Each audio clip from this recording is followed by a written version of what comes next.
Hello बच्चों, चलिए start करते हैं एग्जाम्पल फर्स्ट। एग्जाम्पल फर्स्ट करने से पहले इंट्रोडक्शन की वीडियो देखनी है, फिर करना है, क्योंकि सेम एज क्वेश्चन इंट्रोडक्शन की वीडियो में भी करा है। और जिसने इंट्रोडक्शन की वीडियो देखी होगी वो देख तो सारी ये क्वेश्चन चुटकियों में सॉल्व करेगा, ठीक है ना। तो पहले इंट्रोडक्शन देखो, क्योंकि उसमें थोड़ी थोड़ी चीज़ बताई जाती है जो यूज़ होती है। वहाँ फॉर्मूले बताए गए हैं आपको, तो फॉर्मूले यहाँ यूज़ हो रहे हैं, तो वहाँ बताए गए हैं, तो आपको वहाँ से लर्न कर लेने हैं, फिर क्वेश्चन को सॉल्व करना है। तो स्टार्ट करते हैं एग्जाम्पल फर्स्ट। हमें क्या करना है, find the rate of change of the area of a circle per second with respect its radius r when r 5 centimetre. क्या कहने का मतलब है कि find the rate of change. Change का मतलब ये है कि जब रेडियस बढ़ेगी तो एरिया क्या होगा, यही तो होगा चेंज का मतलब, एरिया, है ना।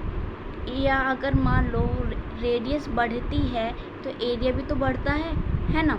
और रेडियस कम होती है तो एरिया भी कम होता है। तो यहाँ हमें बताना है कि अगर रेडियस 5 सेंटीमीटर है तो एरिया हमारा क्या होगा। तो चलिए हम सॉल्व करते हैं इसे।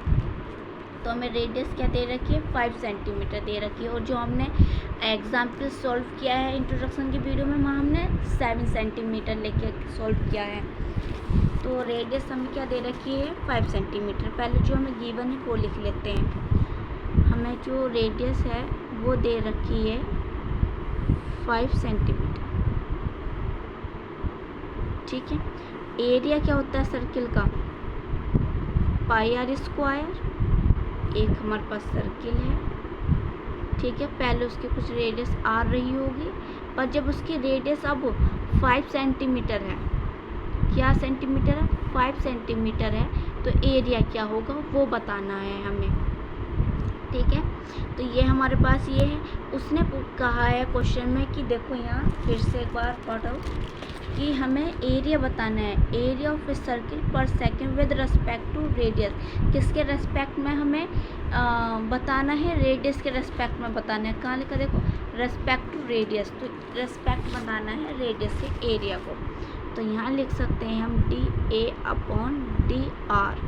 हमें ये फाइंड करना है, ठीक है। तो यहाँ आप डिफ्रेंशिएट करो इसे। तो हम डिफ्रेंशिएट करेंगे तो यहाँ आप ये भी लिख सकते हो कि हम क्या कर रहे हैं, डिफ्रेंशिएट कर रहे हैं विद रिस्पेक्ट टू आर। किसके रेस्पेक्ट में, आर के रेस्पेक्ट में। तो इसे करो, पाई तो एज इट इज़ रहेगा। देखो 2 क्या है, आगे आएगी, जो पावर होती है वो आगे आ जाती है, और ये आर, और पावर क्या बची, 1। देखो अगर x की पावर n है, D/dx है, तो पावर आगे आ गई x, और एक पावर उसमें से सब्ट्रैक्ट हो गई। यही तो होता है हमारे पास।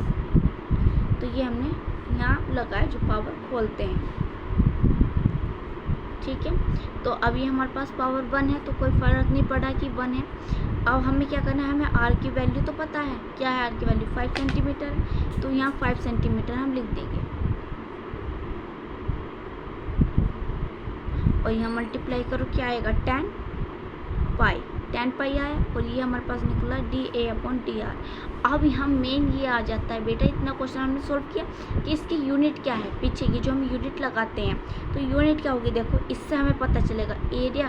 पहली बात यहाँ देखो क्या है, सेंटीमीटर में चल रहा है, ठीक है। एरिया क्या है, एरिया स्क्वायर में रहता है, तो क्या आएगा, सेंटीमीटर स्क्वायर, ठीक। पर रेडियस क्या किस में होगी, सेंटीमीटर में होगी, तो सेंटीमीटर स्क्वायर पर सेंटीमीटर ये तो बनेगी। तो इसका हमें ध्यान रखना है। तो हमारे पास क्या आ गया, ये तो फाइंड करना था, DA/DR 10 पाई होगा। क्या होगा इसका, 10 पाई होगा। जब रेडियस के रेस्पेक्ट में हम करेंगे, और रेडियस क्या है, 5 है, तो उसका एरिया क्या है, 10 पाई है। तो ये हमारे पास आ गया है आंसर। वीडियो को लाइक करें, शेयर करें और सब्सक्राइब करें चैनल को।